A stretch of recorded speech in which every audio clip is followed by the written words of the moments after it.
اعوذ باللہ من الشیطان الرجیم، بسم اللہ الرحمن الرحیم، والصلاة والسلام علی رسولہ الکریم۔ السلام علیکم ورحمۃ اللہ وبرکاتہ۔ اور یہ سورہ نساء کے آخری ربع پر مشتمل ہے، اور اس کے ساتھ سورۃ المائدہ مکمل انشاءاللہ لگی تھی۔ اچھا، یہ جو حصہ باقی تھا، اس حصے میں زیادہ تر اہل کتاب کا تذکرہ ہے، جس میں حضرت موسیٰ حضرت عیسیٰ علیہ السلام کو جس طرح سے انہوں نے اذیتیں دیں، انہیں تنگ کیا، اور جس طرح اللہ کے نبیوں کو قتل کرنے کی جسارتیں کیں اور اللہ کی نشانیوں کو جھٹلایا، ان سب کا ذکر ہے، اور بتایا کہ کس طرح سے انہوں نے مریم علیہ السلام پر بہتان لگایا۔ اور یہ سب مثالیں دے کر نبی کریم صلی اللہ علیہ وسلم اور صحابہ کرام رضوان اللہ اجمعین کو تسلی دی جا رہی ہے کہ ان کی شرارتوں پر دل گرفتہ نہ ہو، یہ لوگ ایمان لانے والے نہیں ہیں، لیکن یہ آپ کا کچھ نہیں بگاڑ سکتے۔ اس کے بعد انبیاء کا تذکرہ ہے، بہت سارے انبیاء کا نام لے کے نام بنام ذکر کر کے نبی کریم صلی اللہ علیہ وسلم سے فرمایا گیا کہ آپ پر اللہ تعالیٰ نے وحی نازل کی ہے جیسے ان انبیاء پر کی تھی، اور سب کے حوالے سے یہ کہا کہ ان نبیوں کو بھی اس طرح سے ان کی قوموں نے جھٹلایا، اور یہ لوگ اگر نہیں مانتے، یہ یہودی جو وہاں پہ موجود تھے مدینہ میں، ان کا تذکرہ ہے کہ یہ لوگ نہیں مانتے تو نہ مانے، ان کے لیے دردناک عذاب ہے۔ پھر یہود کے سود کھانے پہ مذمت کی گئی، اور اہل کتاب کو دین میں غلو کرنے سے منع کیا گیا۔ غلو انہوں نے یہ کیا تھا کہ حضرت عیسیٰ علیہ السلام کو معاذ اللہ کا بیٹا قرار دیا تھا، اور اس کے بارے میں اس میں تھوڑا سا تذکرہ آیا۔ پھر آخر میں سورہ نساء کے آخر میں وراثت کے جو بقیہ قوانین تھے وہ بیان کیے گئے۔ سورہ نساء میں 2 جگہ پر اللہ تعالیٰ نے یہ فرمایا ہے کہ وہ شرک معاف نہیں کرے گا اور جو گناہ چاہے معاف کر دے گا، تو ہمیں ان ساری چیزوں سے چکنا رہنا ہے۔ آگے سورہ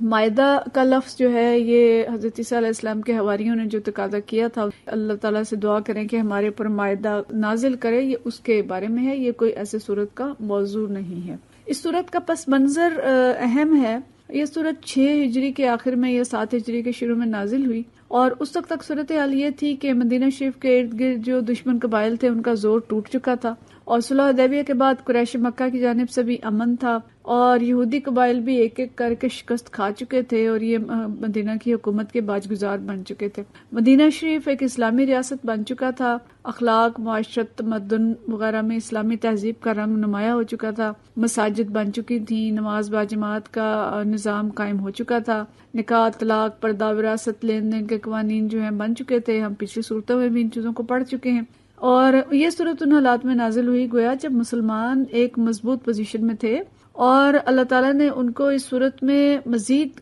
قانون جو تھے وہ ان کے لیے نازل فرمائے، حلال اور حرام کے حدود بتائی گئیں، اسلامی ریاست کے لیے مزید ضابطے وضع کیے گئے، اور مسلمان جبکہ وہ طاقت میں آ چکے تھے تو اس وقت ان کو انصاف پہ قائم رہنے اور اللہ کی اطاعت و فرما برداری کا حکم دیا گیا، اور ساتھ ہی یہود و نصارہ اور منافقین مدینہ کو خطاب کر کے ان کی غلطیوں اور جسارتوں سے آگاہ کیا گیا، اور مسلمانوں کو چکنا کیا گیا کہ کس طرح سے ان کی سازشوں سے آگاہ رہیں۔ تو یہ صورت بڑی خوبصورت صورت ہے، اسلام کا ایک مکمل پیکج ہے، سمجھیں کہ دین کی جتنے اہم قوانین ہیں وہ اس کے اندر آ گئے ہیں، اور اعتقاد اور عبادات کے ساتھ ساتھ حلال، حرام، ملکی قوانین، بین الاقوامی ضابطے، سب کچھ بنایا گیا، اور ان کے نفاذ پر زوردار طریقے سے اللہ تعالیٰ نے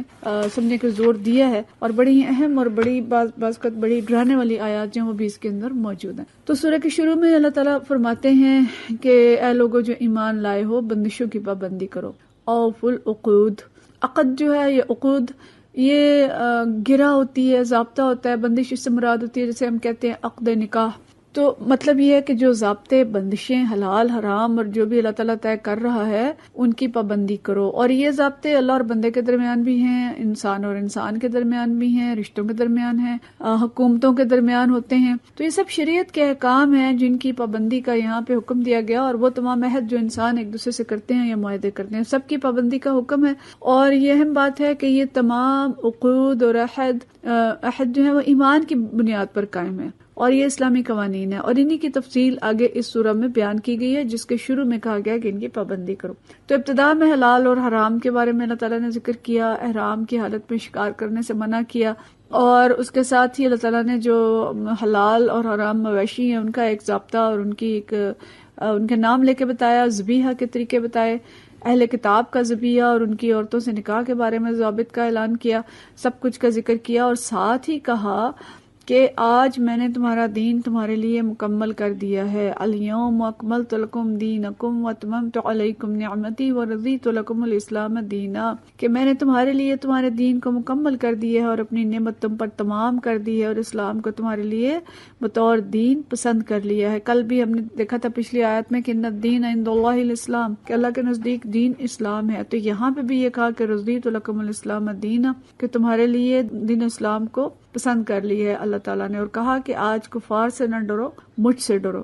یہ ہماری بد نصیبی ہے کہ ہم اپنے دین کی تفصیلات سے پوری طرح سے آگاہ نہیں ہیں، اور نہ ہمیں اللہ کی رضا کی اتنی تلاش ہوتی ہے جتنی ہم دنیوی کامیابیوں کی فکر کرتے ہیں. اور کفار کے ڈر سے شاعر اسلام کا انکار کرنا اور دین کا حلیہ بھی بدل دینا آج کل کچھ فیشن بن گیا. لیکن اللہ تعالیٰ فرماتا ہے کہ یہ دین میں نے مکمل کر دیا ہے. اور یہ وہ آیت ہے جس کے بارے میں یہودیوں نے کہا تھا کہ ہم پر نازل ہوتی تو ہم جشن مناتے. تو اللہ تعالیٰ نے انسان کو پیدا کیا جو اس کی فطرت اس کی ضروریات سے واقف ہے، اس نے یہ دین وضع کیا. یہ بہترین نعمت ہے جسے چھوڑ کر ہم یہود و نصارہ کی پیروی کر رہے ہیں. لہٰذا ضرورت اس بات کی ہے کہ ہم اس دین کی قدر و قیمت کو سمجھیں اور دین میں پورے کے پورے داخل ہو جائیں. اس کے بعد طہارت اور پاکیزگی کا کام ہے، وضو، غسل اور تیمم کا ذکر ہے. پھر اللہ تعالیٰ نے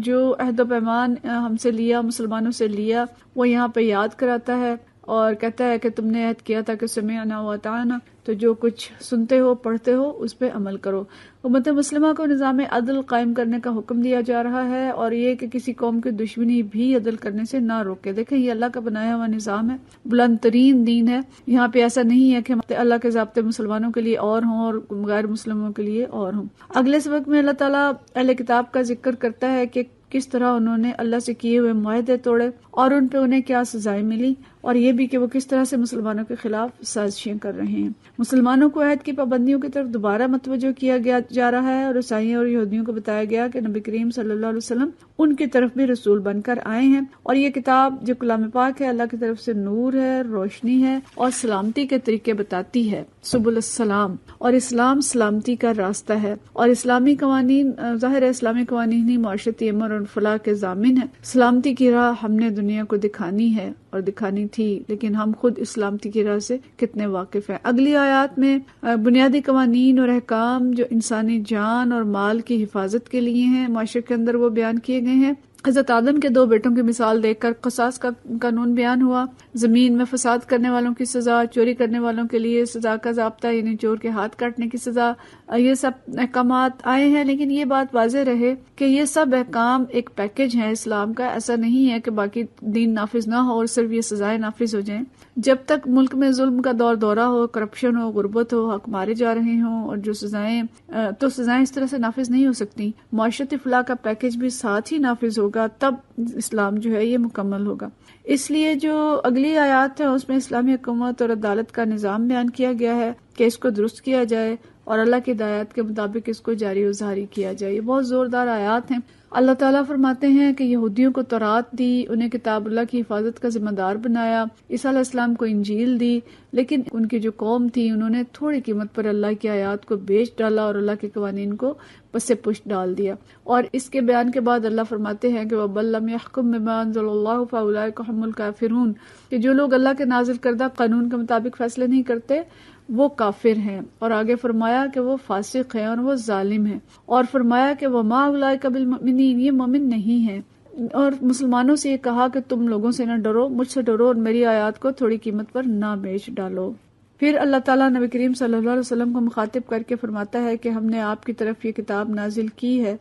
جو حق لے کر آئی ہے، لہٰذا آپ اللہ کے نازل کردہ قوانین کے مطابق لوگوں کے معاملات کا فیصلہ کریں اور ان کی خواہشات کی پیروی نہ کریں. ہوشیار رہیں کہ یہ لوگ آپ کو فتنے میں ڈال کر حق سے ذرہ برابر بھی منحرف نہ کرنے پائیں اس کتاب سے جو اللہ نے تمہاری طرف نازل کی ہے. تو اللہ کی یہ آیات اور قوانین یہ ظلم، مدمنی، کرپشن، قتل و غارت، ڈاکے، ہر چیز کو ختم کرنے کے لیے تھی جو سب کچھ ہم سہ رہے ہیں، لیکن ہم اللہ کے دین کے نفاذ کے لیے اس طرح سے سنجیدہ نہیں ہیں جیسا کہ ہمیں ہونا چاہیے. پھر آیت نمبر 51 میں یہودیوں اور عیسائیوں کی پیروی اور دوستی سے منع کیا گیا اور بتایا کہ منافق انہی میں دوڑ دھوپ کرتے ہیں اور کہتے ہیں کہ ہم کسی مصیبت کے چکر میں نہ پھنس جائیں. دیکھیں سائیکی دیکھیں جو بالکل آج کل ہم دیکھتے ہیں کہ ان کی اطاعت نہ کی تو کسی مشکل میں پھنس جائیں گے. آیت نمبر 54 سے 68 تک بہت سخت آیات ہیں، ان کا مطالعہ ہم خود ضرور کریں، لیکن اللہ تعالیٰ فرماتا ہے کہ اے لوگوں جو ایمان لائے ہو، اگر تم میں سے کوئی اپنے دین سے پھرتا ہے تو پھر جائے۔ اللہ اور بہت سے لوگ پیدا کر دے گا جو اللہ کو محبوب ہوں گے اور اللہ ان کو محبوب ہوگا، جو مومنوں پر نرم ہوں گے اور کفار پر سخت ہوں گے، اور جو اللہ کی راہ میں جدوجہد کریں گے اور کسی ملامت کرنے والے کی ملامت سے نہ ڈریں گے۔ تو مدینہ کے تھوڑے سے منافق یہ کام کرتے تھے، اور آج ہم دیکھ لیں کہ ظلم کے پہاڑ کن پر ٹوٹ رہے ہیں، اور سارے دروازے اور کن کے لیے کھلے ہیں اور نرمیاں کن کے لیے ہیں۔ تو اللہ تعالیٰ تنبیہ کرتا ہے کہ اہل کتاب کی ان حرکتوں کی وجہ سے وہ بندر اور سور بنائے گئے تھے، اور جبکہ آیت 65 اور 68 میں اللہ تعالیٰ فرماتے ہیں کہ اگر یہ لوگ ایمان لاتے، تقوی اختیار کرتے اور اللہ کی کتابوں کو قائم کرتے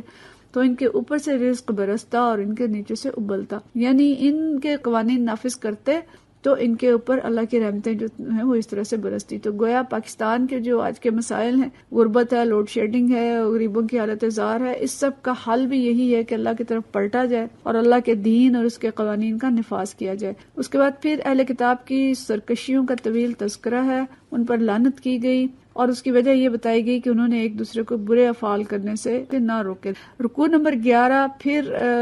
حکم ہے کہ حلال اور حرام میں اللہ تعالیٰ کے طے شدہ ضابطوں کی پابندی کرو، پاک اور حلال کھاؤ۔ اس کے بعد قسم کا کفارہ بتایا گیا، شراب، جوئے، آستانے، پان سے ان سب سے منع کیا گیا کہ یہ شیطانی کام ہے۔ شراب کی بندش کا حتمی حکم آیا، اور احرام کی حالت میں شکار کرنے سے منع کیا گیا، اور اگر ہو جائے تو اس کا کفارہ بتایا گیا۔ بتوں کے نام سے جانور ذبح کرنے سے منع کیا گیا۔ اس طرح سے ہم سورت کے آخر تک پہنچ جاتے ہیں، اور آخری دو رکوع جو ہیں یہ بڑے اہم ہیں۔ اس میں سب انبیاء کو جمع کر کے ان سے حساب لینے کے بارے میں اللہ تعالیٰ نے بتایا ہے کہ سب سے اللہ تعالیٰ پوچھے گا کہ کیا آپ نے اللہ کا پیغام پہنچا دیا، اور خاص طور پہ حضرت عیسیٰ علیہ السلام کے ساتھ مکالمہ ہے کہ اللہ ان سے پوچھے گا کہ کیا آپ نے کہا تھا کہ آپ کو اور آپ کی ماں کو یہ الہ بنا دیں، اور انہوں نے جو جواب دیا کہ میں اسی وقت ان کا نگران تھا جب تک کہ میں ان کے درمیان تھا، اور جب آپ نے مجھے واپس بلا لیا تو آپ ان پر نگران تھے، اور آپ تو ساری چیزوں پر نگران ہیں۔ اور پھر آگے وہ آیت ہے جو نبی کریم صلی اللہ علیہ وسلم دیر تک نماز میں کھڑے ہو کے پڑھتے رہتے تھے کہ آپ اگر انہیں سزا دیں تو آپ کے بندے ہیں، اور اگر معاف کر دیں تو آپ غالب اور دانا ہیں۔ آخری آیات میں اللہ تعالیٰ فرماتے ہیں، آیات کا ترجمہ میں پڑھتی ہوں، کہ یہ وہ دن ہے جس میں سچوں کو ان کی سچائی نفع دیتی ہے، ان کے لیے ایسے باغات ہیں جن کے نیچے نہریں بہتی ہیں، یہاں وہ ہمیشہ رہیں گے، اللہ ان سے راضی ہوا اور وہ اللہ سے راضی ہوئے، یہی بڑی کامیابی ہے۔ اور فرمایا للہ ملک السماوات والارض وما فیہن وہو علی کل شیء قدیر، کہ زمین اور آسمان اور جو کچھ اس کے اندر ہے سب کی بادشاہی اللہ کے لیے ہے، اور وہ ہر چیز پر قدرت رکھتا ہے۔ بے شک اللہ تعالیٰ ہر چیز پر قدرت رکھتا ہے، اور سچے وہ ہیں جن کی سچائی ان کو فائدہ دے گی، سچے وہ ہیں کہ جو اس کی بادشاہی کو تسلیم کرتے ہیں اور اس بادشاہی کو دنیا میں قائم کرنے کی جدوجہد کرتے ہیں۔ تو گویا یہ سورہ اسلام کا ایک مکمل پیکج ہے، اور ہمیں اسلام کے جو ضابطے اور قوانین اور اصول ہیں وہ بتاتی ہے، تو ہمیں ان ضابطوں کی پابندی کرنی ہے، حلال و حرام کا بھی خیال رکھنا ہے، اللہ کی کتاب اور نظام عدل قائم کرنے کی جدوجہد کرنی ہے، اور یہودیوں عیسائیوں کی نہیں بلکہ نبی کریم صلی اللہ علیہ وسلم کی پیروی کرنی ہے، اور اس تمنا اور خواہش کے ساتھ کہ اللہ تعالیٰ ہمیں سچوں میں شامل کرے اور سچائی ہمیں نفع دے، اور اللہ کے حضور ہم سرخرو ہو سکیں کہ اللہ تعالیٰ اس دین کے لیے جتنی محنت ہم کر سکتے تھے کریں۔ تو حکم یہ دیا گیا بعض جگہوں پہ کہ اپنی عورتوں کو سورہ نساء پڑھاؤ اور اپنے مردوں کو سورہ مائدہ پڑھاؤ، تو ان دونوں چیزوں کا ہم اہتمام کریں اور اس خلاصے پہ قناعت نہ کریں، بلکہ سورہ نساء بھی تفصیل سے پڑھیں اور سورہ مائدہ بھی تفصیل سے پڑھیں، تاکہ ایک طرف ہمیں جو آئلی اور معاشرتی قوانین ہیں جو سورہ نساء میں بتائے گئے ان کا ہمیں علم ہو، اور دوسری طرف جتنے یہ ملکی قوانین اور عدالتی اور پارلیمنٹ کے کرنے والے کام اور حکومت کے کرنے والے کام ہیں جو سورہ مائدہ میں ہیں، ان سب کا علم بھی ہو سکے۔ اللہ تعالیٰ ہم سب پہ رحم فرمائے، ہم سے راضی ہو جائے، اور ہمیں اس کی برکتوں سے مستفید ہونے کی توفیق عطا فرمائے، آمین۔